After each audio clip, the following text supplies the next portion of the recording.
Now we are at the part of the show where we're ready to move along and celebrate our very own Tony Cook. Tony, you've been with Griffith Observatory a long time, much longer than I have. You've known Patrick for a long time, Chris, all sorts of stuff. And we thought, well, what could we do? How could we frame this to make it sort of fun? And we thought, well, let's go with something that most of us have never actually seen. Let's use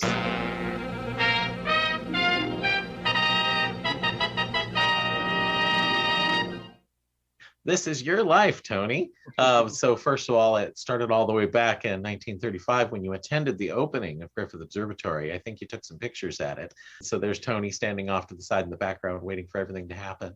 But seriously, of course, to really see Tony's contributions, besides that little joke, we need to take our own size telescope, point it into the sky, and look back in time. Of course, the light waves have been leaving the Earth, traveling off into space.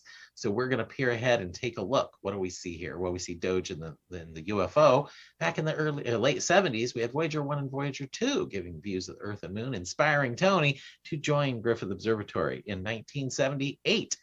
I also heard that you became a telescope demonstrator in 1980. Do we have those dates right, Tony? And what can you tell us about those days? Well, gosh, I don't know if I can safely say much about those days. But you have to understand that this was like when the space shuttle was about to come out. So we were taking trips quite often to Edwards Air Force Base.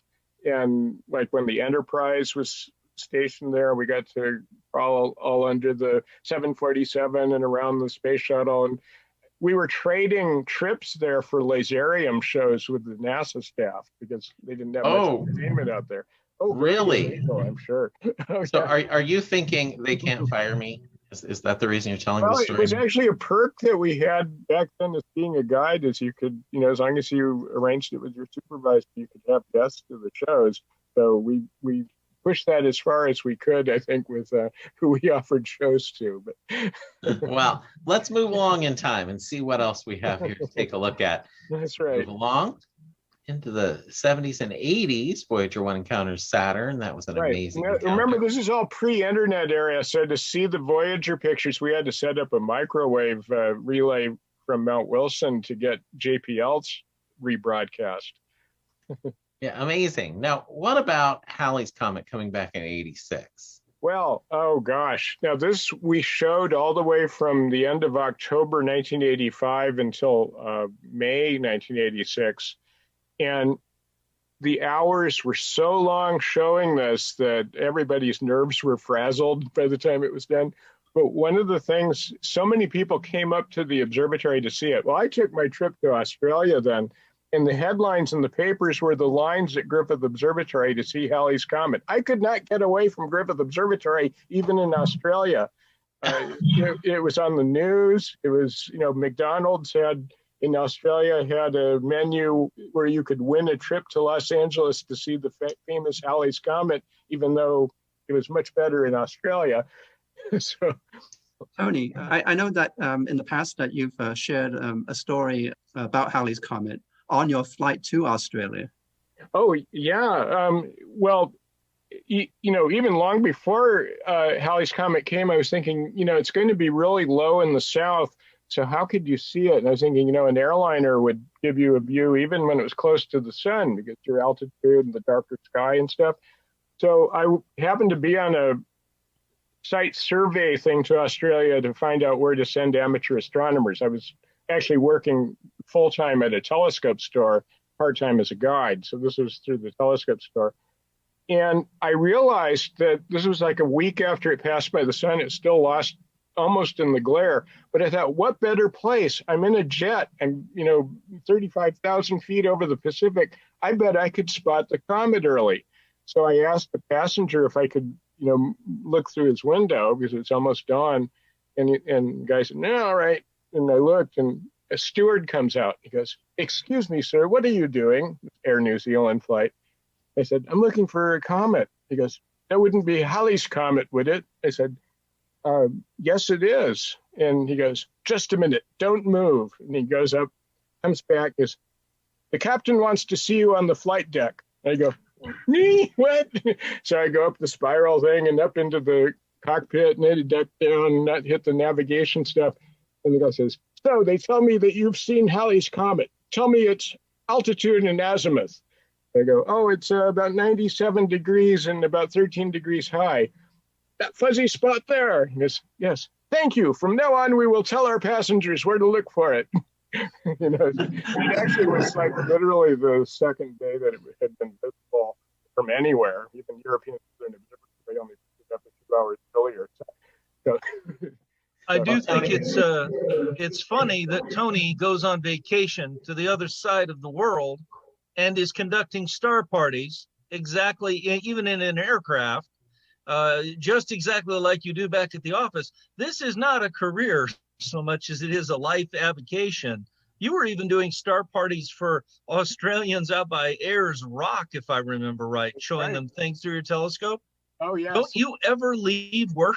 Well, I'll tell you, when I came back, I was suntanned. I was wearing shorts, and I had a white T-shirt, black square on it that said, "What comet?"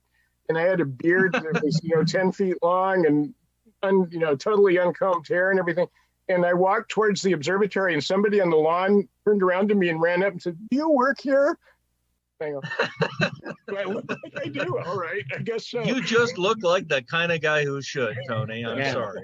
Well, Tony, this is your life. That's exactly what we're saying. So take another look here. We'll move along in our timeline. We're just we're in the 80s still here. So we move along in the 80s. We reach the 90s. Voyager 1 leaves the solar system, takes that amazing picture. But in 94, oh my goodness, we had the Northridge earthquake and Shoemaker-Levy 9 impacting Jupiter. So a couple of big events. How did that impact life at the observatory?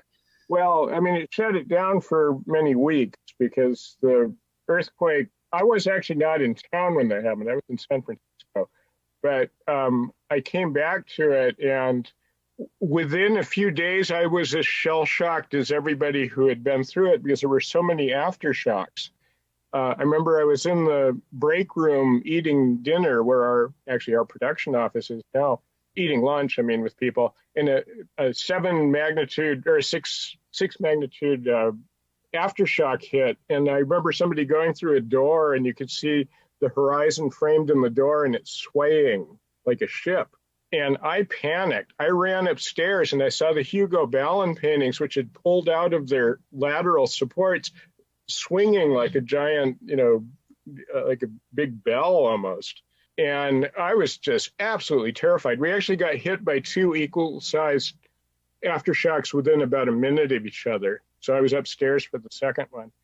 But the building actually really wasn't damaged very much. It was overbuilt by people very concerned with seismology after the 1933 earthquake. So it came through pretty well. There were superficial things that tore loose and stuff. The exhibits were smashed.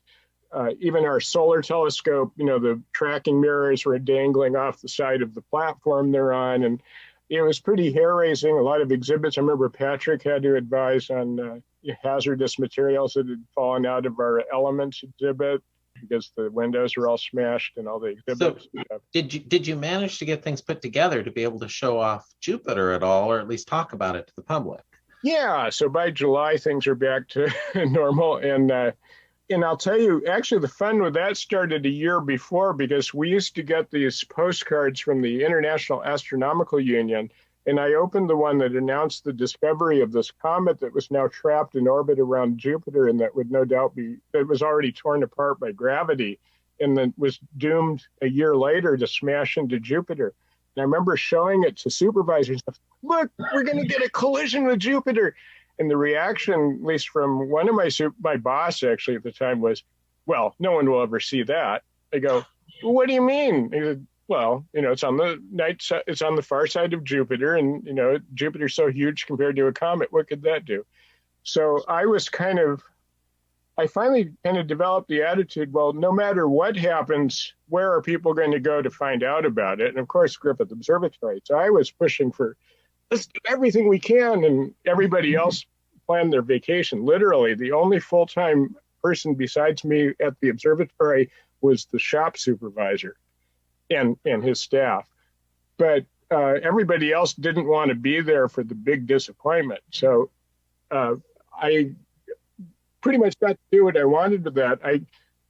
figured that too many people would want to look through the big scope on the roof. So instead we would put TV cameras on that and CCD cameras and stuff and feed the image to all the other monitors in the building. And we invited the astronomy clubs up, stuff like that. And that actually worked out really well. We had the biggest crowds for an astronomical event, I think, for a whole week during that time. And I remember the big moment when our first glimpse of his scar was supposed to appear. And I'm standing next to a TV monitor, and there's this black spot that appears on Jupiter. And I go, oh no, I cleaned that CCD detector so carefully, and here's a big glob of dirt right on the edge of Jupiter, right where we want to see what happened. And I was expecting there to be a bright cloud there or something. And I'm really apologizing to this giant crowd on the roof.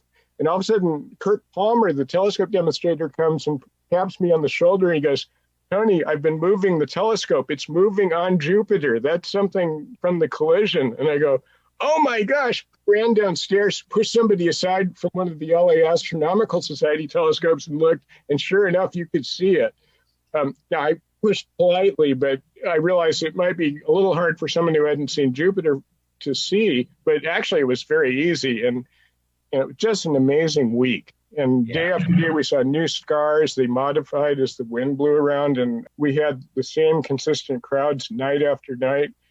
Just amazing event. Yeah, well, you were there to bring it to Los Angeles, and that's what you've done your whole life. It really is Earth-sized scars on Jupiter, and you were there to help show it to our public. Just fantastic. So moving ahead, my father told me I was very fortunate that it turned out that way. Oh, absolutely. Absolutely. So we get to 96, 97, we have a couple of more comets, and one of them was a little more favorite of yours than the other, and we took a guess that it might have been Hale-Bopp. Well, actually, you guessed wrong. Yeah, see, I was joking that you would say that we had guessed wrong. And we stuck with this one. I thought the other one was more beautiful, actually. It was stretched across the sky. It was wispy. It was gorgeous. Hale-Bopp was small and bright, and it was easily seen. That's exactly what we only saw Hyakutake for a brief time because it swept by the Earth and then kind of got lost near the sun. So I watched it, though, from when it could first be seen for it was like 10 days or so that it approached. And it was the day of the closest approach where I would leave Griffith when the park closed at 10, and I'd drive up to Whitaker Peak, near Valencia when it used to be dark and a beautiful Milky Way there and all that. And the night it was closest, I literally almost fell over because the comet's tail was 70 degrees long from the Big Dipper, actually from the Little Dipper, well, Big Dipper, all the way to Virgo. Just one little streak of tail, but just enormous in the sky. Yeah, it was incredible. I was at Santa Cruz at the time, and on the building we were in was, I think, the old admin building. They had moved the astronomy and physics department because they were reinforcing ours from the earthquake that had happened in Santa Cruz. They were adding flying buttresses to the space science building. Yeah. Anyway, long story short, I was up on top of that building at 1 a.m, 2 a.m, whatever it was, and we were just blown away by what we were seeing in that comet that night. It was an incredible sight. And, but Hale-Bopp is the one a lot of people remember, and that's the one we zoomed up on as the bright one. But let's move along. That one I took my honeymoon in Paris. So. Oh, okay. Well, good choice there. So we've got the renovation began in 2002. Mars was its closest in 60,000 years. Finally, Griffith Observatory reopens, and we debuted All Space Considered in 2008. We had our diamond anniversary. We're moving along past a lot of stuff here. And the final shuttle mission in 2011, a transit of Venus, and in 2012, that amazing Endeavour flyover that was just incredible. That you said, Tom, we mentioned that Tom LaBonge made that Endeavour possible by, helping get people in and out of the park. If you look how crowded that hilltop is. But Tony, what are your memories of these things? The last shuttle flight and seeing the shuttle, was that an emotional time for you to see the shuttle end that way? Well, it was emotional. Now, I had seen the shuttle many times at Edwards, but this actually seemed more like a funeral to me than actually something to celebrate, because it was probably, an unflyable space shuttle. It had been gutted, and it was going to go to a museum. So it was exciting, of course, to see it over the observatory, and that was a great honor to Griffith Observatory. I mean, that was very intentional because there is a connection with NASA and Los Angeles, Griffith Observatory, and the Science Center. It's very deep. So now I'm going to claim a tiny bit of credit, though. When I heard that Endeavour was going to fly into Los Angeles, I called people I knew at Edwards Air Force Base at the then Dryden Flight Center. And I said, have you considered where you're going to be flying the 747? And they said, well, of course, we can't release, classified information like that, especially in this era. And I said, okay, well, whatever your plans are, please keep Griffith Observatory in mind, because that's where people go in the city to see stuff in the sky. And no matter where you fly it, that's where people are going to go. I said, well, okay, we'll take that into consideration, but of course we can't reveal this information. Then the next day I get a call from the same person. He said, we're going to be sending 2 NASA people to your building to practice photographing a jet flyover that we've arranged. And it happened to be the same day that Neil Armstrong died, but these two, a T-38 and another plane came over and practiced the route that they were going to take with the 747. And then the same photographers, we helped work with the Rangers to get them positioned to take pictures like this. This may even be theirs, I'm not sure. But they were throughout the park in different places getting pictures, and in the air shooting the observatory from next to the 747. So, no. Yeah, I mean, it was an incredible day, and yeah. I did not know your connection to that, but that's just fascinating. Although I think I see myself on the roof there over on the right-hand side.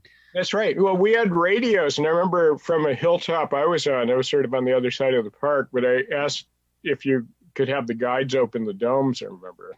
Yeah, you wanted them rotated and opened, and we did. Yeah, I just thought it would make a better picture than having it. Yeah, it looks really nice indeed. Yeah, Tony and I were up on that hill, yeah, looking down at the observatory. Yeah. Yeah. My favorite comment was actually from one of our All Space Considered regular members who looked at everything going on. He says, I think when the Gemini program ended, there was nothing like this going on. Yeah, very funny. So moving along, we take a look here. Voyager 1 enters interstellar space, but which time was that is the ongoing joke, of course. There's different hours. We flew by Pluto. We finally got a view of it. And then, of course, the Apollo Golden Moon celebration, where you contributed so much. So many of your models were on display. So much of what we showed was there. When did you first get interested in model making? Was it a driving force in your interest in spacecraft? Well, it helped. I'm not a great model maker. I mean, I know that. Well, but I've always used them because they're educational to me. Like, right. Well, I don't know. You're pretty fantastic. Did you start back in the day, back in the 60s even? Oh, yeah. Yeah, that's right. I remember that model cover now. Exactly. When you were on the cover, when you had a beard. But no, in all seriousness, though, Tony's models were a key component to our Apollo celebration, our Apollo 11 celebration. We had them on display in the depths of space. The public very much enjoyed all your hard work and your efforts, and they were beautiful in those cases, and they were lit, and especially the large, Apollo, the Saturn V model was really spectacular to see. That's right. Well, that one actually belonged to the observatory. That was we got for that celebration, and actually, as I've been going in to clean out stuff, I've been adding a few decals that I left off it earlier. So, so that one will be around for other celebrations. Well, fantastic. Well, thank you for putting that together for us and having it be there. So moving along a little bit here, take a look. Of course, All Space Considered Remote debuted. And finally, we return to space with American Hardware to Space. So you got to see that. And, we're going to miss you, Tony. We really were. Your contributions to Griffith Observatory Space and Science. You're not done contributing, I know. You will probably become one of our many volunteers. We hope to see you on our star parties and further along. But we did more. We like to think about what we've done. And I think I click it one more time here, and we'll see. Of course, there you are at our I think it was one of our transits you were looking at it out on the front lawn, of course, helping people observe on the roof. And of course, with our own curator, Laura Danley, we streamed so many events from our dome. We blazed new trails with that. And I don't know, do we have someone out there? Laura, are you around, by the way? Matthew 2, labeled as Matthew 2, just so Tony wouldn't notice. That's right. Surprise. Hi, Tony. Of course I would be here, but of course I did try to mask it, so I'd even keep a teeny bit of a surprise just to say congratulations, Tony, and I'm so happy for you. And as I tweeted at you earlier, welcome to retirement. The water's fine. I think you're going to love it, and I'm so, so happy for you. I did want to say a couple of words, and David, you're just mentioning all these events. Tony, actually all of you guys, but with Tony in charge of the telescopes, was up for anything. I think our first stream was the Venus transit, and we didn't know what we were doing. We were kind of, I don't want to make it sound completely like, well, we were making it up as we went along, but we were kind of we believed it would work, but you never know. And so that was just the start. And we had so many wonderful events and astronomical celebrations. And I'll never forget the fly by Pluto, because Pluto came above the horizon at 9:45, and typically events are supposed to end at 10. So we had to get Pluto, and we had to get it now, because we really wanted people to see Pluto through a telescope right around the same time, on the same day that the New Horizons spacecraft passed Pluto. And so that was just a Herculean effort, and it was a wonderful evening. And, so I feel so happy to have been able to celebrate all those astronomical events with you, Tony, and get a chance now just to say thank you. I also just want to mention one thing that he knows, because I said it to you 100 times in the first 10 years. But when I first got to Griffith Observatory, which was upon opening I'm cleaning my office. I'm cleaning it, honest. Right. Can you actually see the floor? Okay, no, for the people watching. Out of the shelves. Don't want to go in there, especially now. You've never seen, I have never known, and I've known a lot of scientists who have very messy offices. Tony Cook is really the winner of his offices. But when I first got there, which was our opening week, and Tom LaBonge was there, and I just wanted to say my heartfelt sympathies to his family, and so sad to lose Tom. I loved Tom. But anyway, that opening, we had to figure out everything. I mean, there just is a whole new organizational structure. All the staffs were different. All the division of labor was all different. And Tony and his telescope team was the one thing I didn't have to worry about really ever. He ran that group with expertise, and his staff loved him, and has great affection and trust and respect for Tony. And that's saying a lot, because everybody knows amateur astronomers and astronomers in general, we're a very opinionated group, and Tony kept that group really just humming along and providing wonderful experiences of looking through telescopes every night on the lawn of Griffith Observatory, and just so few worries in that regard. There were so many other things. The theaters had so many issues, and the guide staff was sort of under new management. And before you were there, David, there was Elisa Lamb, but Tony was just a rock. And I will always be grateful that I just never had to think a bit, because you had it always under control, and a wonderful staff, and you were a wonderful manager. And I know your staff feels the same way about that. And then lastly, I just want to say how much I love sharing music with you. I know we've talked about that in this venue before, but Tony is a lover of classical music, as am I, and I have learned so much from Tony, and been exposed to so much new music. You might not realize, well, Tony is completely proficient in, centuries worth of music literature, but it has a tremendous amount of knowledge in 20th century music. I never saw Tony having lunch in the break room that he wasn't with a book.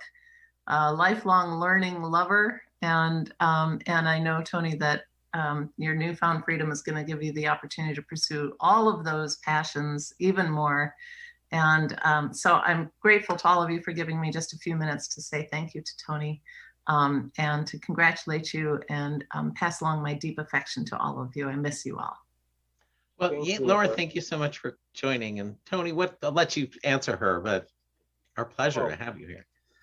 No, thank you, of course. And I have to say a lot of things, there's always times when bosses and employees have their things, but I have to say I learned a lot, especially in organizing with the staff. I think it really helped the telescope demonstrators, the teamwork that you, I think, probably, brought with you from NASA, which was kind of different than how we had been running things before. And you made it work so well that I think that'll be how it is from now on. And so, well, Tony, you made an impact too, and we did make a little video here that we're going to roll, and we're going to take a look at it here together, and then we'll all have a few more remembrances and things to say after we take a look at the video as well. So.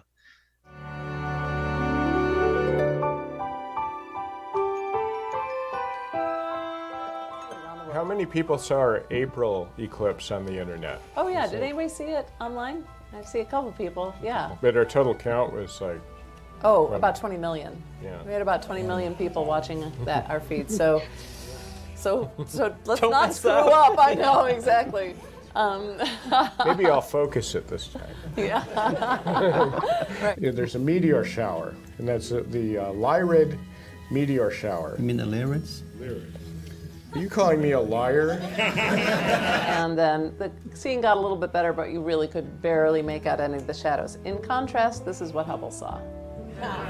So, Yeah, they should put telescopes in space. Yeah, that would be a good idea. The biggest event this month is summer, which will start on the 21st at 3:51 in the morning, so be sure to set your 1930s alarm clocks. Throughout the date of the 10th, it's not going to change its distance very much, center to center. But how about here in Los Angeles, the true center of the universe? Now, NASA created this view of what it would be like here. However, you can't come here at 4:05 in the morning. The park doesn't open until 5, so please don't try to come up here because you won't be able to see it very well. You won't be able to get here to see it. Also, the Milky Way is so beautiful from here at that time. Dun, dun, dun. Okay, now, as you might remember, what does it mean? It actually is meaningless, but Here's a little tweet, and you can tweet. And we also have a bunch of vids now on YouTube, so we are just the hippest. And we hope that you'll follow us, follow us. I don't know what you friend. No, you don't friend. I don't know what you do. You do things, you watch us, and it's great. wait till she finds out about MySpace. Our opening story is about the Rosetta Spacecraft, which is actually a European spacecraft, going to a comet called Comet P67. Churyumov Gerasimenko, or something like that. Oh, something like that. I thought you had it. All right. I think I do. See that alien face right there? Oh yeah, there's all kinds of neat faces. I think on this that is thing. made by a society of some sort. Okay, so here we go. How many of you have seen a Viewmaster? Okay, so quite a few. Back in the early 60s, that was the VR of its time. It was a 3D slide thing. And one of the things they came out with was Man on the Moon. This came out in 1964, a study of what we pictured the Apollo program would be. All right, first of all, it would involve building a gigantic rocket. It would involve 2 spacecraft. One would land on the moon, the other would return the astronauts to the Earth. It would involve somebody stepping on the moon and probably planting the American flag there. It might even involve finding glowing jewels and even water on the moon. It would involve taking off from the moon. It might involve a spacewalk. It would involve coming back to the Earth at more than 25,000 miles per hour and surviving through the atmosphere. It would involve landing in the ocean and getting rescued. And finally, it would involve meeting the president and giving him glowing jewels and water from the moon.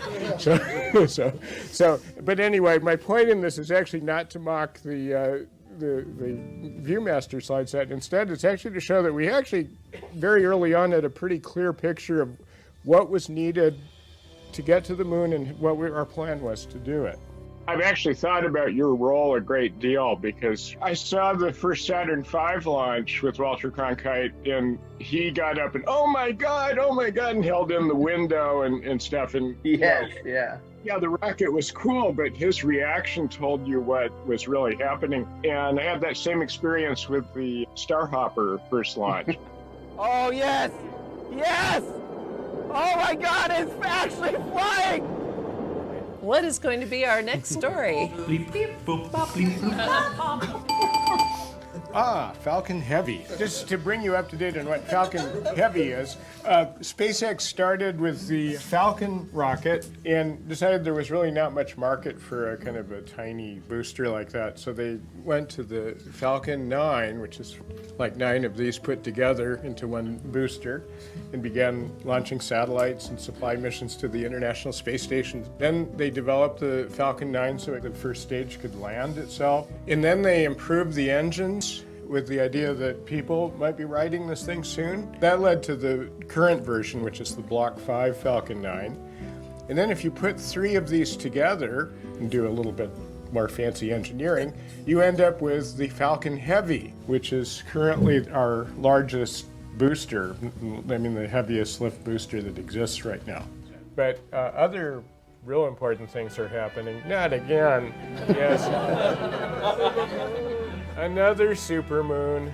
The people who observe comets carefully, even in the amateur world, are rather small in numbers. And I covered comets a lot for our Griffith Observer magazine. And I remember your colleague, Planji, when he was in high school, because he had a blog in Shanghai of his comet observations. And he was one of the few places on the internet where you could find comet information from amateurs. And also I remember you because I also covered the hunt for Halley's Comet starting in 1980. And you were on the team at Palomar that made the first image of Halley's Comet in 1982, back when, say, ragtimes were popular. What's exciting here is if you look very carefully, you can see a little bit of detail on EO. And I remember back in 1979, when I was working here back then too, Voyager was getting pictures like this as it was approaching Jupiter, and it was kind of the first time we saw that really intricate cloud detail and markings on the moons distinctly. So,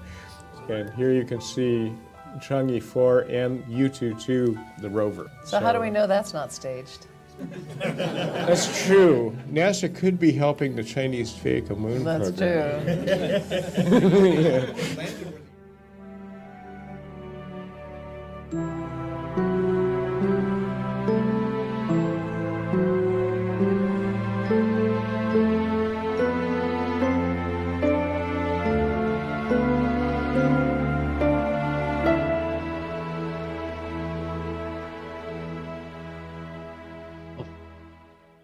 Thank you, Tony, and a big thank you to Hannah that put that video together, obviously, and our imagination that you'll be on that roller coaster up in the stars in retirement. So in the front car, of course, leading the way. So Tony, this has been your life at Griffith Observatory, of course. And here with us. Retirement, didn't you hear that was rescinded? I'm not going anywhere. Oh, well, wonderful. I can put you right to work on our new online school program we've been working on. I can get you working on that again. No, but honestly, Tony, it has been a pleasure working with you at Griffith Observatory. You know, I've been here, 12 and a half years. And, you know, you always were quick with a joke, but also ready with information. You know, I needed to know something in the sky. You were right there with it. You knew where to find it, where to get it. What time is the solstice actually happening? Oh, you'd know that. You know, when is the full moon? Just the sky was yours. It was at your fingertip. And to lose that information, I can find it on the internet, sure. But it was always more fun to come talk to you about it because you had that extra layer. You know something else about it. You don't just know the details that are up front. You know that extra story. You have that interesting tidbit. And we're losing that at Griffith Observatory from, you know, by you retiring. But at the same time, I know how to reach you. So don't be surprised when I'm going to be tweeting at you saying, hey, Tony, tell me more about this. Because you've been a foundation for us throughout there. And All Space Considered, we all saw the contributions there. Your quickness with the one-line quips, keeping people interested in the stories on the human level of it. Your love of rockets and your real desire to see America get back to space and be doing it the right way. It's kind of contagious. When you see something exciting happen, you'd come out of your office and talk about what was going on and your hope and your dreams of it becoming real. And seeing us make so much progress over the last 12 years, it was a pleasure to watch it happen with you right there with us, from SpaceX to NASA to, all the rover missions. It's just been fun. So thank you for all you've done, Tony. Well, thank you so much. Almost speechless.